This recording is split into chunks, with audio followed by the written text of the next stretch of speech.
राजा बनी ना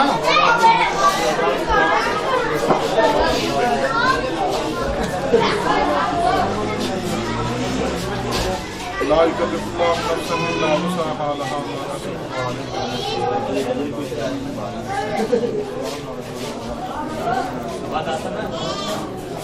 कसब